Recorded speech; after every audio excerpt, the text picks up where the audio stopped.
आज आम्भे भिडियो रे कफ खास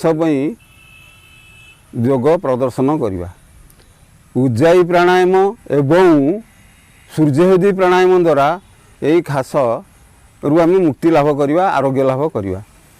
साधारणतः देखा जाए केते जन स्कूल रे पिला पढ़ेला बेले बा रोगी की सेवा कला बेले बा सभा मानक मीटिंग मानक भाषण देला बेले बा रास्ता रे जीवा बेले बा कौनसी बहुत लोक थिबा बेले से माने बहुत जोरे खासंती।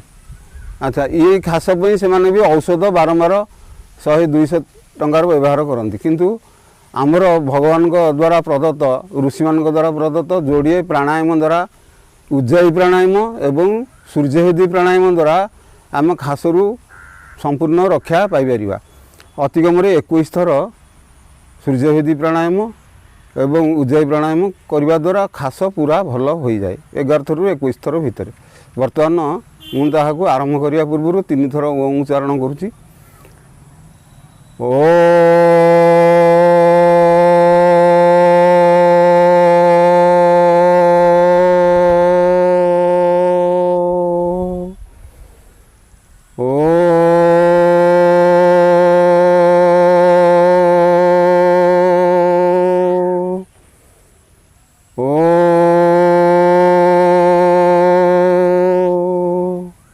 बर्तमान आम गोटे थर गायत्री मंत्र उच्चारण करवा।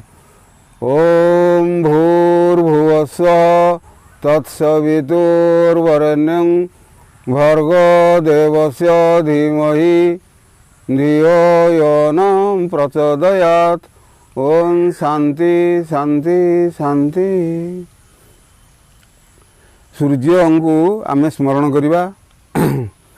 हे सूर्यदेव मते यही खास रोगरू रक्षा करंतु। मु आपण को सूर्यवेदी प्राणायाम द्वारा शरीर भितर धारण करुच्ची तेणु मते खास रोगरू रक्षा करंतु। मु जेभली जोठारे वक्तव्य रखी भाषण देवी जहाँ आलोचना करी कथबार्ता हेबी से जेमती मोर खास नहेब तेणु सूर्य को आम स्मरण कली। ओम सूर्य नारायणाय नमः। हे सूर्यदेव मु आपण को प्राणायाम द्वारा शरीर धारण कर क्षमा नौ क्षमा प्रार्थना मागुची। सूर्य रोच डाण बुड़ारे नेली बाम बुड़ारे छाड़िली।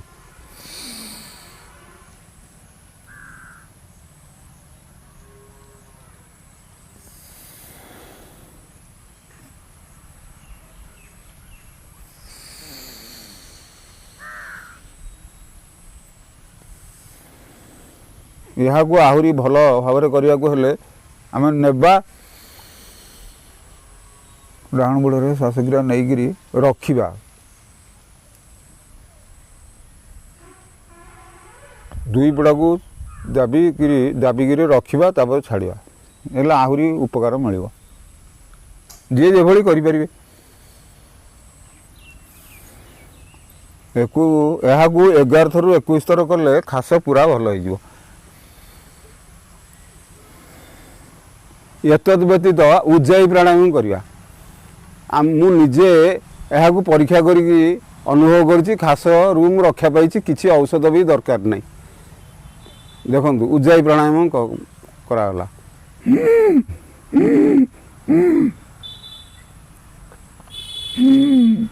जोर रे नहीं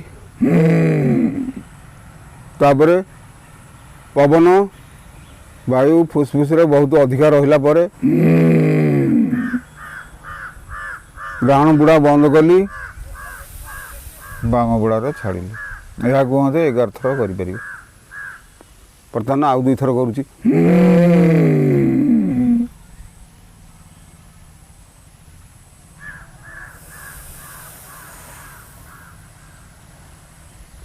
पुणी आउ थे अल्प अल्प कर लंबा भाव नवा।